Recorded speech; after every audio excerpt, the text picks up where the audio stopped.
कोरा कागज नहीं 30 करोड़ का अरमान है। ये वतन की धड़कन है, ये वतन की धड़कन है, ये मेरा हिंदुस्तान है, ये मेरा हिंदुस्तान है। सदियों की गुलामी के बाद जो हमने पाया है, सदियों की गुलामी के बाद जो हमने पाया है, वो भीमराव का लिखा हुआ महान संविधान है। वो भीमराव का लिखा हुआ महान संविधान आहे। तलवारीची धार आणि रक्ताचा जोर, तलवारीची धार आणि रक्ताचा जोर हे तर इतिहास सांगतो, पण जेव्हा भारताचा तरुण संविधान हातात घेतो तेव्हा केवळ इतिहासच नाही तर देशाचे भविष्य घडवतो, तर देशाचे भविष्य घडवतो। नमस्कार आदरणीय व्यासपीठ, वंदनीय परीक्षक आणि माझ्या देशबांधवांनो, मी अर्पिना मुबीन देसाई तुमच्या समोर एका ज्वलंत विषयावर माझे विचार मांडणार आहे। माझा विषय आहे आजची तरुणाई, संविधानाची जाणीव आणि देशाचे भविष्य। आज भारत जगातला सर्वात तरुण देश आहे, आज भारत जगातला सर्वात तरुण देश आहे, पण ही तरुणाई नेमकी कशात मग्न आहे? आजचा तरुण रिअल लाईफ पेक्षा रील लाईफ मध्ये जास्त जगताना दिसतोय आणि म्हणूनच मला म्हणावेसे वाटते की ही तरुणाई देशाची शक्ती ठरणार की केवळ एक डेटा, ही देशाची शक्ती ठरणार की केवळ एक डेटा। आजच्या तरुणाला इंस्टाग्रामवरचे ट्रेंड्स माहिती आहेत, पण ज्या अभिव्यक्ती स्वातंत्र्यामुळे आपण हे सर्व करू शकतोय ते संविधानातील कलम 19 आपल्याला जाणीव आहे का? दुर्दैव असे आहे की आजच्या तरुणाला 2 मिनिटाचे रिअल संविधान वाचण्यापेक्षा 15 सेकंदाचे फेक रील बघण्यात जास्त रस आहे। तासन तास आपण मोबाईल चालवतो, पण कधी संविधानाचे एक पान उलटण्याची तसदी आपण कधी घेतली आहे का? मित्रांनो, विचार करा ज्या दिवशी आपल्या मोबाईलचा डाटा संपल्यावर आपल्याला जेवढी अस्वस्थता जाणवते तेवढीच अस्वस्थता संविधानाचा न्याय धोक्यात आल्यावर आपल्याला जाणवेल का?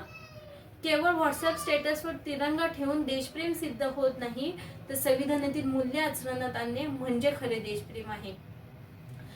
लक्षात ठेवा, जोपर्यंत आपल्याला आपल्या हक्कांची आणि कर्तव्यांची जाणीव होत नाही तोपर्यंत आपण केवळ प्रेक्षक असू, देशाचे भविष्य नाही, देशाचे भविष्य नाही।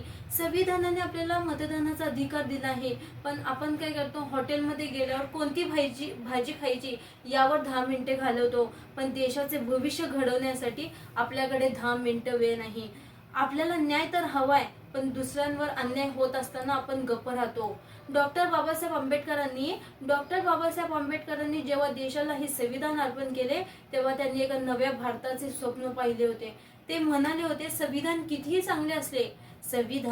चांगले असले तरी ते राबवणारे लोक जर वाईट असतील तर ते वाईटच ठरेल आणि ही संविधान चालवणारी पुढची पिढी म्हणजे आपण तरुण आहोत। पुढची पिढी म्हणून आपल्यावर मोठी जबाबदारी आहे, पण जेव्हा कोलकाता किंवा बदलापूर सारख्या घटना ऐकतो तेव्हा मन सुन्न होतो।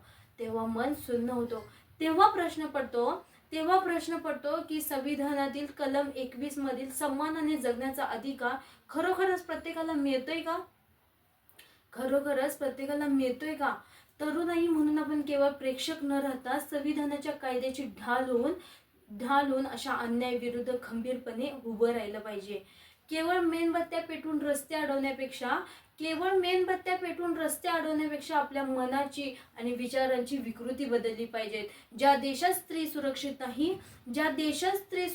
नाही त्या देशाचे भविष्य कधीही उज्ज्वल होऊ शकत नाही। संविधानाचा खऱ्या अर्थाने सन्मान तेव्हाच होईल जेव्हा आपल्या घरातील आणि देशातील प्रत्येक स्त्री स्वतःला निर्भय मानेल आणि समाजात सन्मानाने जगू शकेल। आजची तरुणाई जर संविधानाचे रक्षक बनली तरच खऱ्या अर्थाने उद्याचा भारत सुरक्षित होईल। केवळ डिजिटल इंडिया होऊन चालणार नाही, तर संविधानिक साक्षर इंडिया घडवावा लागेल। आज जेव्हा आपण म्हणतो की भारत हा महासत्ता देश होणार, तेव्हा या महासत्तेचा पाया ही संविधानाची मूल्यच असली पाहिजेत। भारत हा केवळ नकाशावरचा देश नाही, तर ते आपल्या पूर्वजांनी पाहिलेले एक महान स्वप्न आहे।